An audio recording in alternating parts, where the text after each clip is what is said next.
Well, hey guys, I hope you're excited. You all have been asking for a video from me reviewing Drunk Elephant for a long time. And so over the past 3 months, I have been using Drunk Elephant products. I've been using all of their products, and in anticipation of filming this review video for you guys, giving you my thoughts on the brand, on the different products, and just talking about my overall experience. I purchased all of these products myself at Gasp Sephora, so this video is not sponsored. I don't work with Drunk Elephant or know anything really of them other than what they have on their website. So that is the disclaimer. This video is obviously going to be quite long. And in this video, I will be reviewing everything with the exception of the Drunk Elephant sunscreens. I already reviewed their non-tinted sunscreen in a prior video, which I'll list down below for you all who are interested in the description box. And the one product of all of their products that I have not tried is the tinted sunscreen. So I won't be reviewing that for you guys. Moving along, for those of you who like to jump around, I will list in the description box timestamps for each of the products. So if you don't want to hear about about everything, go ahead and check that out. But getting into it, I'll just start off with, first up, the Marula Oil, because that is the basis of all of their skincare products, is the Sclerocarya Birrea seed oil. Sclerocarya Birrea is a tree that is native to many countries in Africa, particularly along the southern border, I want to say. And communities in countries where this tree is native utilize this tree for both a food source and also harvest the seed oil from the tree and stems for a variety of cosmetic purposes, shampoos, soaps, etc. But Marula Oil is of interest for its use as an emollient in personal care products.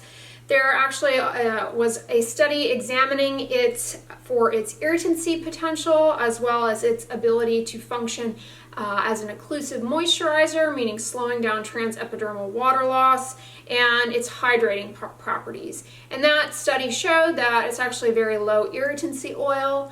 Seems to be well tolerated with few to no adverse side effects. It is a moderately good occlusive, meaning it does an okay job slowing down transepidermal water loss. Not super impressive. And it does impart some hydration to the skin. Marula oil is rich in fatty acids. It's rich in essential fatty acids that we can't make, like linoleic acid and linolenic acid. And these fatty acids can become deficient in people with a tendency towards dry skin, so it is a logical ingredient from the standpoint of its inclusion in moisturizers. And as far as any sort of anti-aging benefit, there was one study testing it out as far as anti-collagenase activity and anti-elastase activity, and was not able to demonstrate either activity in the study. And they concluded that at this present time, there's really insufficient evidence to support an anti-aging role for this oil, and so those are largely unsubstantiated claims. But this oil, like any other oil, largely is an emollient, meaning it can soften the appearance of the skin, impart a luminosity to it. But as the study showed, because it is an oil, it's very slippery and just softens the top layer, the skin cells on the top layer of the skin. It does not adequately seal in moisture and therefore is not fantastic on its own as a moisturizer without a corresponding occlusive. Furthermore, this is not a fantastic humectant. Humectants are ingredients in moisturizers that pull water out of the deeper layer of the skin into the epidermis and hydrate it, plump it up, and improve the appearance of wrinkles and fine lines. So this by itself will transiently impart kind of a luminous glow by virtue of its emollient effects, but it is largely an illusion. It is not a sufficient moisturizer. I think it's nice. It makes the skin look glowy for about an hour or so, but it doesn't really impart much moisture to the skin. you do need to keep reapplying it. So I didn't really find that it offered a whole lot in my skincare routine. And because it's an oil, if you're wearing makeup, if you're wearing sunscreen, it kind of breaks that up. And so it's really actually hard to use throughout the day with other skincare products. Because it's an oil, you know, it kind of breaks up some of that surface area and disrupts the monolayer of other products, namely for me, sunscreen. So I didn't really find that this offered a whole lot by itself. It doesn't really go a long way. I hear that a fair amount. You only need a few drops of this. You know, it's a modest benefit of luminosity. You can get that just by putting on an inexpensive moisturizer, honestly. And in order to really get the same bang out of your buck, you kind of do need several drops of this. So I didn't really find that quote a little went a long way. I found the benefit that I saw from a few drops was short lasting, and in order to sustain that, I needed to reapply it. So I would say this is kind of quick going. But moving along to cleansers from Drunk Elephant, the ideal cleanser should have a pH somewhere between 4.5 to 6.5, and that is to minimize disruption of the acid mantle skin barrier. Anything more alkaline than that, higher pH than that, is really harsh on the skin barrier and leads to dryness. This is what you see with classic bar soaps. They tend to have an alkaline pH somewhere around 8, even as high as 9. Very, very harsh, very drying. To overcome that, manufacturers employ synthetic detergents and make cleansers that are actually less than 10% soap. However, no cleanser is foolproof. The act of wetting the skin and putting soap on it and rinsing it off invariably disrupts the skin barrier and leads to dryness to a certain extent. But you do need to remove makeup, dirt, pollutants from the day. At least once a day you should cleanse. So I tried out their Beste No. 9 Jelly Cleanser. I actually enjoyed this quite a bit. This is a gel cleanser. It has aloe in it. It has linoleic and linolenic acid. It has glycerin in it, and then of course it has their marula extract in it. The synthetic detergent in this is sodium lauryl methyl ionate, which, you know, is really no more magical than any other synthetic detergent. And, you know, does an adequate job removing water-resistant sunscreen. It does an adequate job removing tinted sunscreens. You guys know really the only makeup that I wear is mascara. This you can't really use reliably to take off your mascara. I use an oil-based cleanser to actually my entire face before getting in the shower and washing my face off, in this case with this. And you do need something, either a makeup remover or something, if you're wearing mascara. This just does not take off makeup by itself, mascara by itself, in my experience, but it is pretty gentle. It does contain cantaloupe fruit extract in it, which is kind of akin to fragrance and can really cause problems for people with sensitive skin, potentially. So I would say if anything's going to cause problems for people in this, it's going to be that fruit extract, that cantaloupe fruit. But I actually enjoy this. I probably, it's pretty expensive at $34 for a gel cleanser. In my video reviewing some of my favorite cleansers, I reviewed other gel cleansers like the Aveeno gel cleanser, which are much more affordable, and honestly I don't notice a huge difference between this and those less expensive ones as far as outcome. So at $34 is rather pricey, but I can't actually say anything bad about this, and I enjoyed using it. And then they also have 2 bar soaps. Personally, I don't really enjoy using bar soap on my face, but I know many of you asked me about that.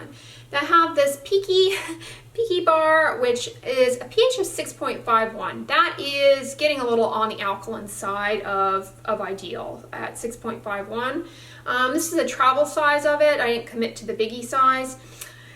This also contains blueberry in it and honey. Blueberry as a fruit extract can potentially be irritating to people.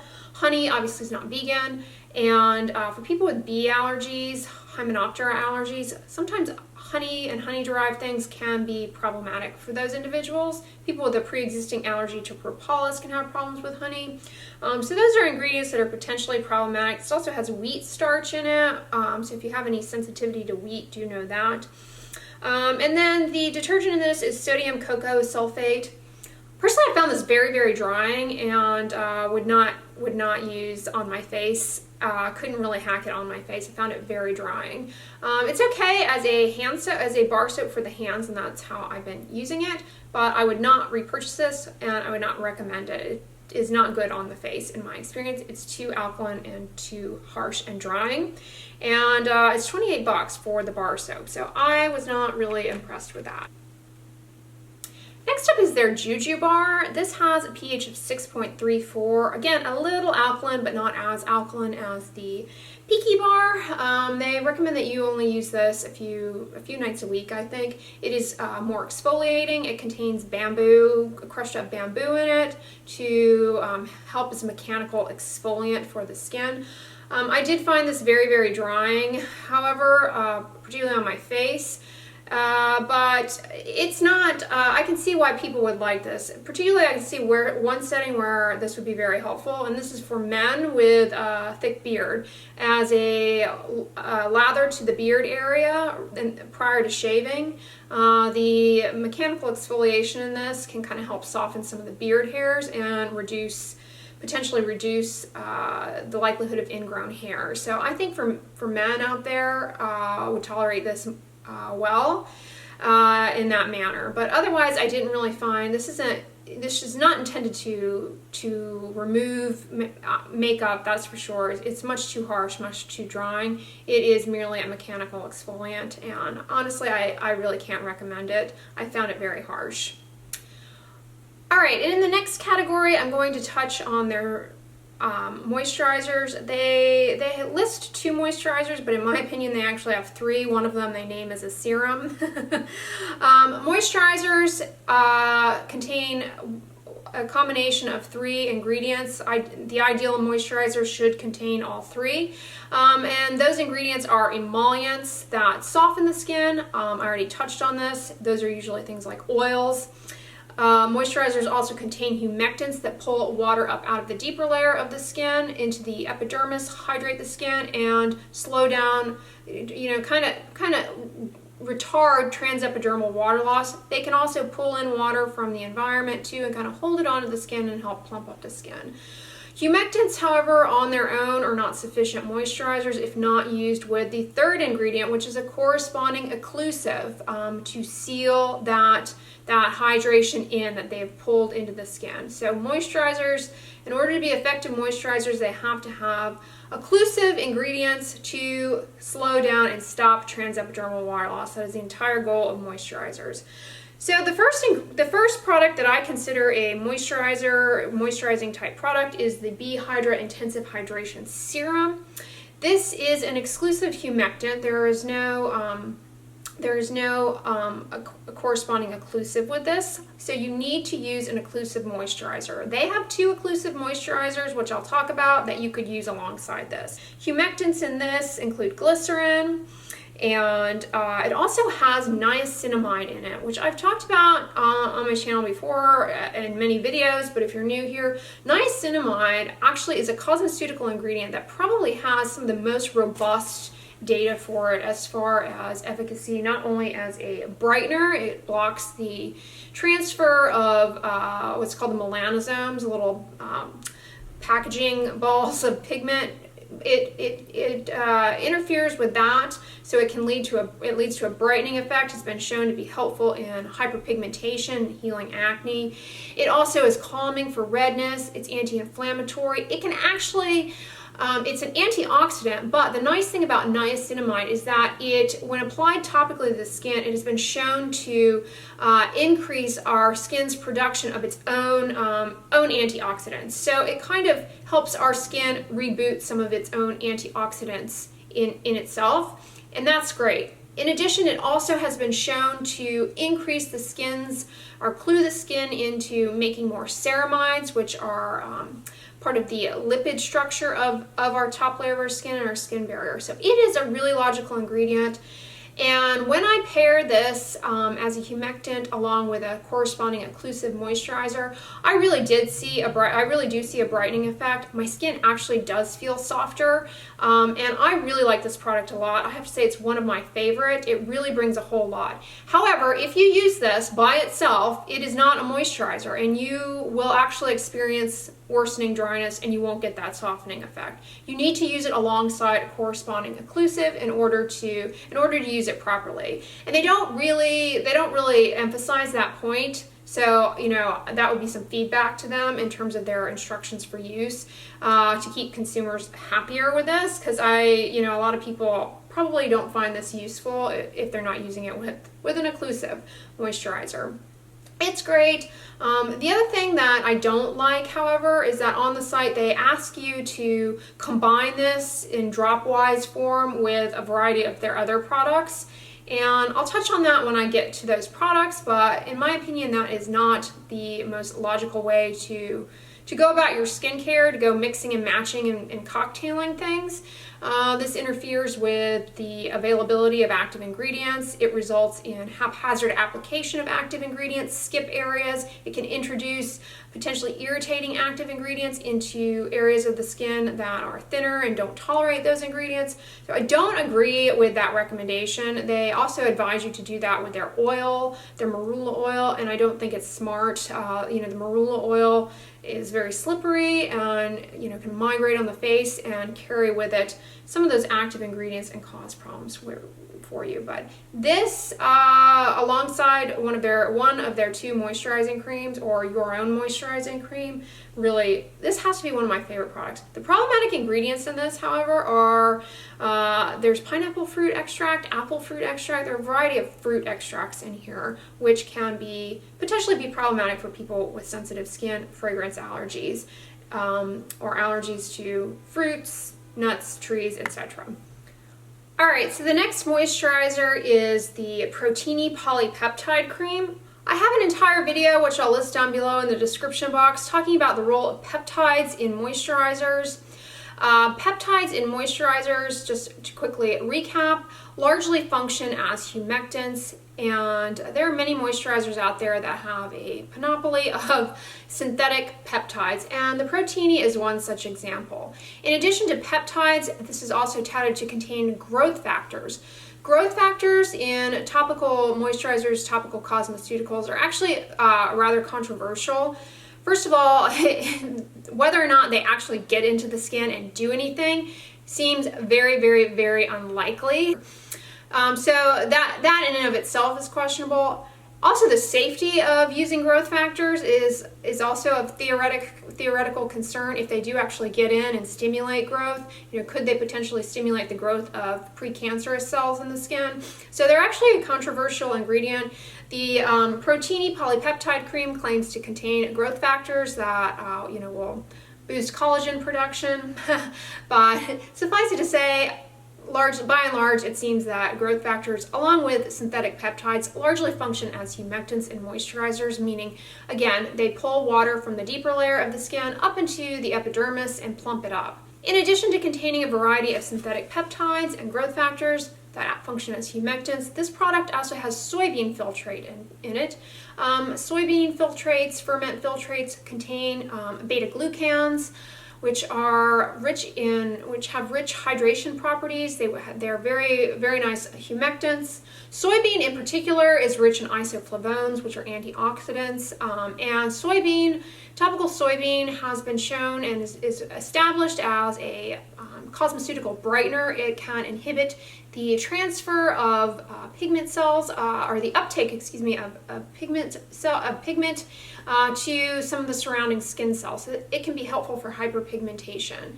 I actually really enjoyed this moisturizer, I'll be honest with you. I thought it does a nice job as both a humectant and an occlusive, and really does sufficiently hydrate and plump up the skin. When paired with the B Hydra Intensive Serum, I definitely noticed a brightening effect in my skin, increased hydration, and increased softness in my skin. I think this is a wonderful moisturizer. I really don't have anything bad to say about it, aside from the fact that The ingredient list is rather long. The longer the ingredient list gets, the more likely it is that somebody out there is going to develop a problem to it. People with sensitive skin, eczema-prone skin, I can't ever recommend stuff like this confidently, knowing that there are so many ingredients that you know, it's kind of like a lottery ticket in a sense. But for me, to be frank, I actually really enjoyed this and would repurchase it. I definitely saw increased skin hydration and softness when I use this. Then their other moisturizer is the Lala Retro Whipped Cream. This cream, unlike the peptide cream, uses more emollients than humectants. It has a variety of oils in it, plant-derived oils, tree-derived oils, and therefore it is very emollient. It does not do as good a job hydrating and plumping up the skin because it just doesn't have as many humectants as the Protini, but it does give some luminosity to the skin. It does have its own occlusives and humectants in it. So by itself, it's a pretty good moisturizer. It's wonderful with the hydra serum, as I mentioned. But I would say my preference is the Protini. I saw more of a boost in hydration and skin suppleness, softness, and firmness than with this. But this really does give kind of a glowy effect just because of all of those oils, which soften the edges of the skin cells and kind of create the illusion of luminosity. So this is nice. I don't have a problem with it either. Again, though, like the Protini, long list of ingredients. Hard to say for sure who this is going to cause problems for. I can't predict that. But personally, I have used both of them a lot, both of them, no problem, and really enjoyed it, but would repurchase the Protini over this one. All right, now I'll get into sort of their serums and active ingredient products. This one is the Sukari Babyfacial. This product is intended to be done as a kind of an at-home chemical peel. It is a moisturizing cream with many plant-derived oils in it, and it touts itself as containing 25% alpha hydroxy acid.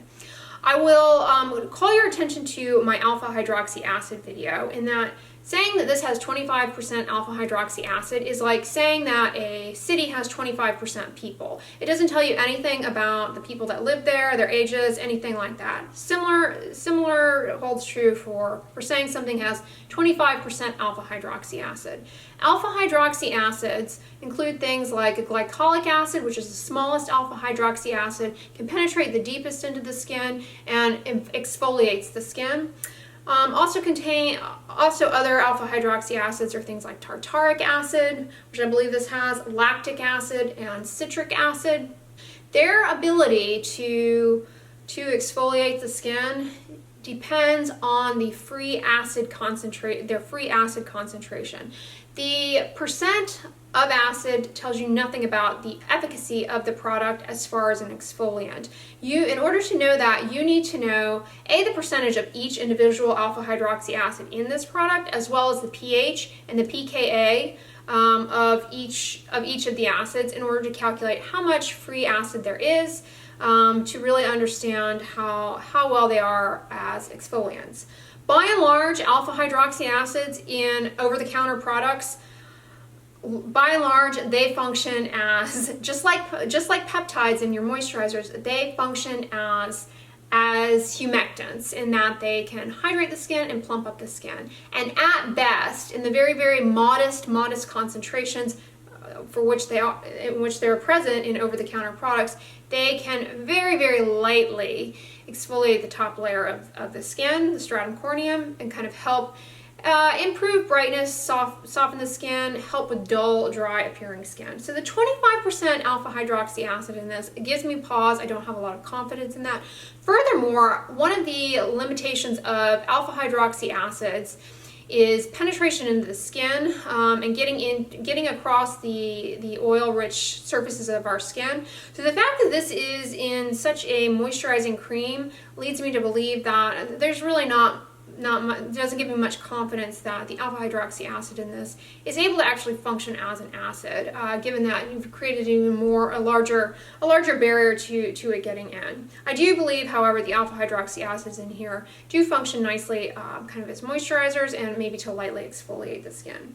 In addition to alpha hydroxy acids, however, this does contain 2% beta hydroxy acid or salicylic acid. Beta hydroxy acid, actually arguably is not, salicylic acid actually people argue is not like a true acid. It is a phenolic compound that is very, very oil loving and concentrates in our oil gland, the sebaceous gland, to exfoliate the oil gland, to impart long-lasting control of help for acne, and can exfoliate the skin a little bit. And so, by and large, what this product is a leave-on 2% salicylic acid. You can find that in the drugstore as well, so be aware of that. The way this is intended to be used is one night a week. You apply the product to the face, leave it on for 20 minutes, and then rinse it off. And I would encourage you immediately after rinsing it off to apply a moisturizer to your wet face to reduce transepidermal water loss and to minimize irritation from this product, from that exfoliation that you will get by and large from the salicylic acid in this. This product, the people who I think this product will serve well are people with dull, uneven skin that has some discoloration on it related to healing acne. You still are battling with breakouts. You're going to get some added benefit from the salicylic acid in this, and you're going to get a little bit of lifting up of that superficial pigment from the discoloration. This will help remove some of that, and some softening of the skin and brightening of the skin. Also, absolutely avoid getting this around the eyes. The thin skin around the eyes cannot tolerate this. Very dangerous around the eyes. Avoid putting it on your neck. The neck has a much lower density of sebaceous oil glands. Does not tolerate acids. Doesn't tolerate alpha hydroxy acids particularly well, or salicylic acid, or your retinoids for that matter. I've touched on that in other videos, talked about it before, but it's a point of disagreement between myself and all of these cosmetic companies, is that they're always telling you, take it down onto your neck, take it down onto your neck. It's not always, that is not always the case. Do not take this down onto your neck. For many of you out there with bad acne, you have acne on your neck, and so you're probably wondering, well, why can't I use that there? I would say talk to your dermatologist about that. You will not see a dermatologist doing an office-based alpha hydroxy acid peel or an office-based Jessner's peel, salicylic acid peel, and putting it on the neck. That is a lawsuit waiting to happen. It can result in discoloration, irritation, so don't put this on your neck, and be very careful around your eyes, and make sure when you rinse it off, you apply a moisturizer immediately to that wet face to immediately capture the water that is in the skin and slow down transepidermal water loss. It will help with irritation and stinging from this. For me personally, I didn't find this was super effective. I use tretinoin to my face nightly, so that exfoliates my face. That gives me good control of my acne. And this product cannot be used alongside tretinoin or adapalene or any other retinoid because of the alpha hydroxy acids and the beta hydroxy acid with tretinoin and your other retinoids. It can increase the irritation, compromise the efficacy of your retinoids, so you can't use them together. You need to use this at night. You use retinoids at night. So the night that you choose to use this, you have to skip your retinoid. And so for me, it's like, this really doesn't bring a whole lot to the table for me, and it doesn't have a role in my skincare routine. So yeah, would not repurchase this for myself, and don't have a lot of confidence in the alpha hydroxy acids in this. And at best, I think it is a salicylic acid treatment that makes use of a short contact time for the salicylic acid and brings in some alpha hydroxy acids for maybe modest to light exfoliation and hydration. Not super impressed with this. Sort of in a similar vein to what I touched on with the Sukari Babyfacial is moving along to the TLC Framboos Glycolic Night Serum. This is a very, very kind of watery gel, what they describe as a serum with alpha hydroxy acids in it, as well as 1% beta hydroxy acid. Like I said, for the Sukari Babyfacial, you know, them telling you the percentage of alpha hydroxy acid in this tells you nothing about the efficacy of that product, of those ingredients, in terms of their free acid and their exfoliating ability. But this, unlike the Sukari Babyfacial, is intended to be left as a leave-on product. So really what this is, in my opinion, is a leave-on 1% salicylic acid product. So this is good for people with acne. This is good for you know, problematic areas on the face where you know, may be having some problems with pores. You're bothered by increased pore size. So at the end of the day, the TLC Glycolic Night Serum really should be renamed the TLC Leave-On 1% Salicylic Acid. I think that's by and large what this is. And salicylic acid is a great ingredient for pores, for acne, and you can find 1% salicylic acid leave-on treatments over the counter in the drugstore.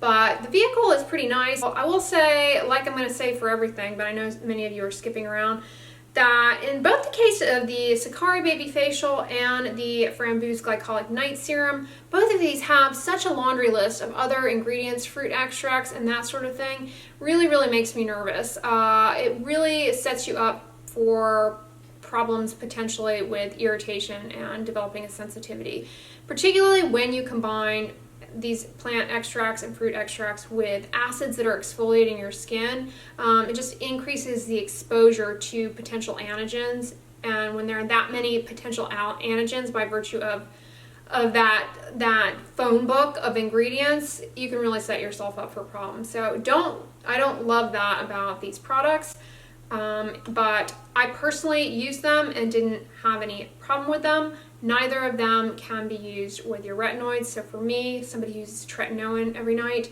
these don't have a role in my skincare routine, and I will not repurchase them or continue to use them. Neither of these, I will say, neither of these are safe in pregnancy. They both have salicylic acid in them and should not be used during pregnancy. I have a video on BHAs and salicylic acid, so if you are at all interested in that, check that out. I'll list it down below. All right, but moving on to their vitamin C serum. I have an entire video describing why I don't use vitamin C serums that generates a lot of questions, concerns, and pause from viewers. People are like, what do you mean you don't use vitamin C serums? Vitamin C, while there's quite a bit of data to show that vitamin C can be helpful for boosting collagen production in the skin, improving hyperpigmentation, discoloration, a huge barrier in using vitamin C in topical skincare products is that vitamin C or ascorbic acid is very unstable and has a difficult time penetrating the skin barrier. And the ideal formulation has yet to be standardized and determined. There's a lot of variability out there, and there are so many cosmeceutical vitamin C's out there that I just can't recommend you guys go buy any one of them with that degree of variability and unknown and that many unknowns. Vitamin C or L-ascorbic acid is the most active form of vitamin C, but has a very difficult time penetrating the skin and is very unstable. A variety of factors influence its stability. One is pH. pH of 3.5 is needed for the vitamin C to be most effective, and that's what this product is pH'd at. With that acidic of a pH, it's very irritating. When you put it on, it stings. Do not get this around your eyes. It does not go anywhere near the eyes. It is too acidic to be around the eyes. You'll get a lot of dryness and irritation around the eyes. But that pH is what is needed for effective penetration of the vitamin C. It is easily oxidized, which is a downside. It will, and because it is easily oxidized, you can kind of think of it almost like, you know, when you leave an apple slice out at room temperature, it starts to turn brown. Same thing with your vitamin C. As soon as it's exposed to air, it's going to invariably oxidize. It can discolor the skin as a result, and you see that with this product. This product does leave an orange tinge behind on the skin as a result of its poor stability in the vitamin C. Adding things like vitamin E and ferulic acid can increase the stability of the vitamin C, but again, still not perfect. They advise you to use this in the daytime, which I find if you're going to use a vitamin C serum once a day, at least the logic would be that you would use it after UV exposure. Vitamin C can help scavenge free radicals and help to combat some of the damage of UV. So the recommendation for vitamin C, topical vitamin C, is actually to apply it after UV exposure. However, they tell you to put it on before going out. You put this on as the first step, and then you put sunscreen on over it.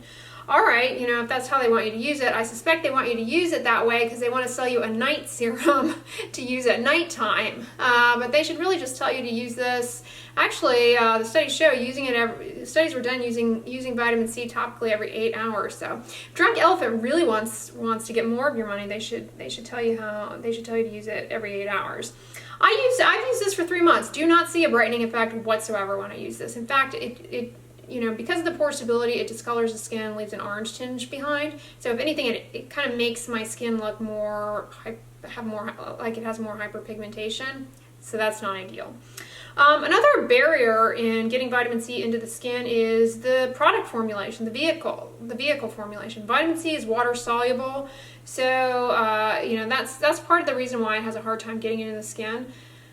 But again, this is largely oil-based, so how well this gets the vitamin C in is hard to say for sure. When you have that degree of oil and water emulsions, one problem pharmacologically that you can run into is that you get something called creaming. The vitamin C can just kind of be basically patchy and clumpy throughout the product, just unevenly mixed throughout, and that can get you uneven application, and that's something that worries me about this product. People wax on poetically about the packaging of this product and their other products, talking about how it's in a pump form, so that reduces oxidation. I don't know if that's actually been shown, to be frank. Putting lotions and creams and things in a pump is not novel. I mean, pretty much every moisturizer in the drugstore, will have some version of a pump. It's not novel to include things as a pump. And I'm not convinced necessarily that this pop-up packaging doesn't allow some degree of air in. And regardless, once you take it out and put it on your face, it oxidizes. So it's like, you're just chasing details here. Yes, it keeps it maybe more stable before putting it on, but once you put it on, it still oxidizes. If you really wanted to create packaging that minimized the exposure to air and oxidation, you would create single-use packaging. You would almost put single-use droplets into little pods, almost like contact lenses. Single use and dispose. Yes, that would create more waste, but that would really be a better way to ensure stability and keep the product from oxidation. It should be opaque, not allow light to come in, which this packaging does. Despite my reservations with vitamin C, I was actually pretty optimistic that this product might impart a brightening effect to my skin. However, it did not. The reason I was optimistic is it contains some other ingredients that are well-known botanic cosmeceutical brighteners. It has green tea in it. It has licorice. Licorice root or glycyrrhizate can inhibit tyrosinase, the enzyme that makes pigment. It also has amblica in it, or Indian gooseberry, and that too has been demonstrated and used as a cosmeceutical brightener with some track record of efficacy. So I was thinking perhaps that I would see a brightening effect with this, but I did not. So I don't recommend this product. I don't have a lot of confidence in the stability of the vitamin C. I am bothered by the fact that it oxidizes so readily and discolors the skin. I'm not convinced that it is the right vehicle for vitamin C. And by and large, I found this really just doesn't add a whole lot and it's very expensive. So I don't recommend this. I would not repurchase it or use it. All right, so moving on to their eye cream and eye serum. You guys know by and large I don't recommend chasing eye creams. They don't offer a whole lot of benefit to the skin, and for the most part many eye creams and eye serums have a long list of ingredients that when you're putting those ingredients on the thin skin of the eyelids, you're really setting yourself up for potential sensitivity, chronic eye problems, also discoloration under the eye. by chronic eye problems, I mean rashes around the eyes, not visual problems. I mean rashes around the eyes. They really, by and large, are problematic and don't really bring a whole lot to the table. So first off in their eye creams are the C-Tango Multivitamin Eye Cream. I was kind of motivated by this because it contains ceramides in it. Ceramides are a component of the skin barrier. When applied exogenously, can help to clue our skin into kind of restoring the skin barrier more expeditiously. This also has a variety of synthetic peptides in it, which I've already talked about, are largely humectants, can increase hydration. And this has licorice root extract in it and soybean, so it can impart brightening around the eyes. But it does have a long list of fruit extracts, apple, I think kiwi. I would not put those, I don't feel comfortable recommending putting those things around the eye. It can really set you up potentially for problems down the road. When I use this, I did not see any difference in my eyes. To be honest, I didn't see any increased suppleness, hydration. I saw more benefit just using the Protini around my eyes than I did with this. So I don't recommend this. I didn't think it was wonderful, the C-Tango Multivitamin Eye Cream. The other product is an eye serum. This has a few more humectants in it. It has some tea ferment filtrate in it, which, as I mentioned, can have beta-glucan. Fermented filtrates can be rich in beta-glucans, antioxidants, and function to increase hydration. And this also has, I'm just looking over my shoulder here to make sure I don't forget, soybean in it, again, brightening, and niacinamide, which can inhibit some of the transfer of pigment around to the skin cells and impart, again, a brightening effect. This I preferred over the C-Tango. I did find that this was a little bit more hydrating than the C-Tango and did seem to be more moisturizing as an eye product.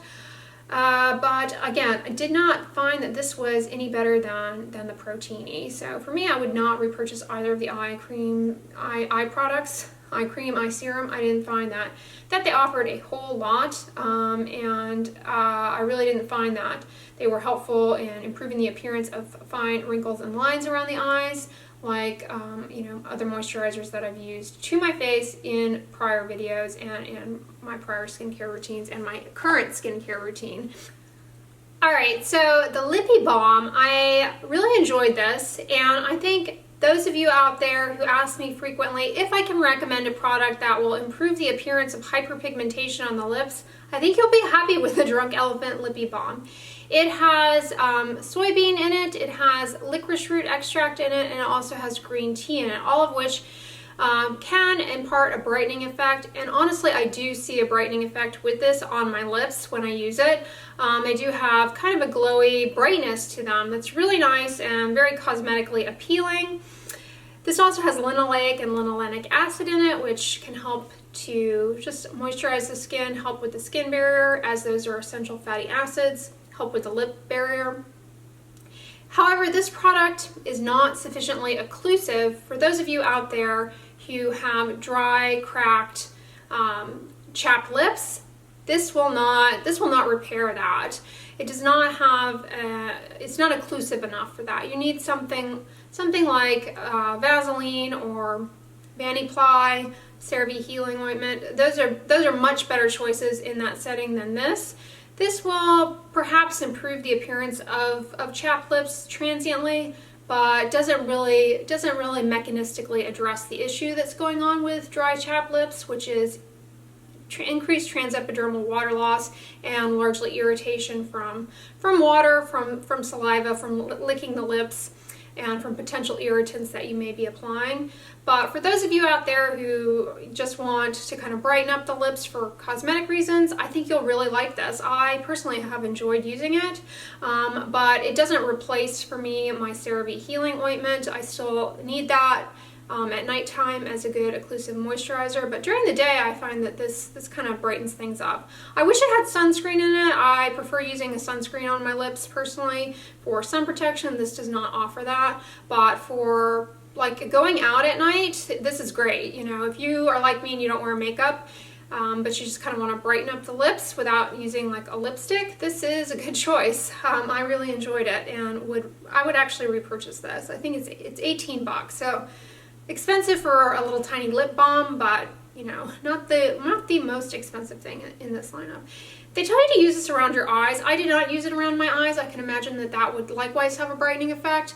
The idea of putting something around my eyes and on my lips seemed, you know, not ideal, so I didn't do that. But I'm surprised they don't come out with this in like a stick or cream form that you could put around the eyes. So yeah, I didn't use it that way, but that is another way you can use it. And then a product that I tried for purposes of this video several times, but didn't really find it something that was necessarily useful to me, but you all might enjoy it, is the D-bronzi Anti-Pollution Sunshine Drops. This is basically just pigment that you can add to your moisturizers. You can just put a few drops of this into your moisturizer, and it kind of gives your skin sort of a bronzy, glowy look. I tried that just to see how it worked. It kind of does give just like a glowy luminosity to the skin. I didn't really care for it. It sort of has an orangey hue to it. It's very subtle though. This has iron oxides in it, which actually can protect against some of the broader wavelengths of visible light that contribute to hyperpigmentation, namely blue light. So I like it in that manner. I just don't know that putting a few drops of this in your moisturizer really gets you enough iron oxides to do that effectively. I can't say for sure. But as a cosmetic product, which is what this is, I think it's nice and, you know, achieves what you probably are looking for. It just doesn't really suit me, and it's not something that I'm going to necessarily reach for or I'm looking for, but I did try it out and don't really have a problem with it. So yeah, guys, those are all of the Drunk Elephant products that you guys were wanting me to try out and review for you. Honestly, I don't have a problem with the brand per se. I don't really think that the products are bad. I question the formulation of some of the acids and the vitamin C serum. I question if those are actually effective formulations.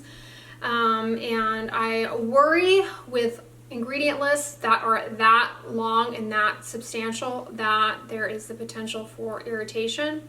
I guess my other reservation with the brand is that they promote this idea of the quote suspicious 6 of ingredients, and I'm not really sure where the logic of some of that falls. You know, I always tell you guys, avoid fragrance, avoid essential oils. Those can cause a lot of problems for people and don't have a role in skincare. So I'm glad to see that they promote that as well. However, they still add fruit extracts and plant extracts, which kind of overlap with fragrance and can be problematic for people with pre-existing issues to fragrance. So I would say, as a brand, if you're going to claim that you want to avoid that, you shouldn't include things like apple fruit extract. You shouldn't include things like, you know, kiwi, watermelon. These don't have a role in skincare, and for people with pre-existing fragrance allergies can still be irritated by them. So if you're gonna say that you're excluding those things, you really need to be more exclusive. You know, suspicious 6, really any ingredient can be problematic at the end of the day. Any ingredient you can develop an allergy or an irritation to. All right, yeah, a lot of the suspicious 6 in their products are known contact allergens, but it's not like the other things that they use can't likewise cause a contact allergy or can't likewise cause a skincare problem. So they're kind of setting you up to believe that these are safer products, but they're really not. The longer the ingredient list, the more products that are used, the more things you're putting on your face, the greater the likelihood for irritation and problems to develop, regardless of the ingredient, regardless of who you are. And the other issue that I see is kind of the how to use the instructions. I find they're very ill-informed, and a lot of them are based on, well, you can use this, but it's really better if you use it with these other products. So, you know, that's a great platform for selling products, but it doesn't necessarily put the consumer's best interest at heart. So, for example, the idea that you should just mix and match some of the oils with some of the serums, I think is really, really bad advice. That results in uneven and sloppy application of the product. For example, in the case of beta hydroxy acid, throwing in a drop of hydra serum or throwing in a drop of the Marula oil is going to break up and disrupt kind of the even monolayer and the delivery of the active ingredient. You can get sloppy application. It can result in patchiness, unevenness. I think the strengths of Drunk Elephant are in those moisturizers that I mentioned. I think they really did a nice job with those, and I would say those are some of the best products. By and large, the products are not necessarily bad. I just think that, as I said, the way they're telling people to use them and rely on the use of other products and mixing and matching, you know, that's a great platform for selling, but it doesn't necessarily protect the consumer's best interest. So to me, that's a problem. But, you know, by and large, I don't, you know, really necessarily have a problem with the Drunk Elephant stuff. If you guys want to use it, that's your prerogative. I tried it out, didn't have a problem with it personally, but would not necessarily go spending another $700, $800 on all these products again to keep using them. And that's really where they're getting you. You know, they want you to use everything, and that's kind of cost prohibitive, no matter who you are, to sustain an $800 skincare routine. Because you'll go through these products, if you use them the way they want you to, you'll go through these products, you know, in 3-4 months easily. And that can get pretty costly. So I can't comfortably recommend that to you guys. But anyways, I hope this review was helpful to you all. It's what you were looking for. You've been asking for it for quite some time. If you liked it, give it a thumbs up, share it with your friends, and as always, don't forget, sunscreen and subscribe. I'll talk to you guys tomorrow. Bye.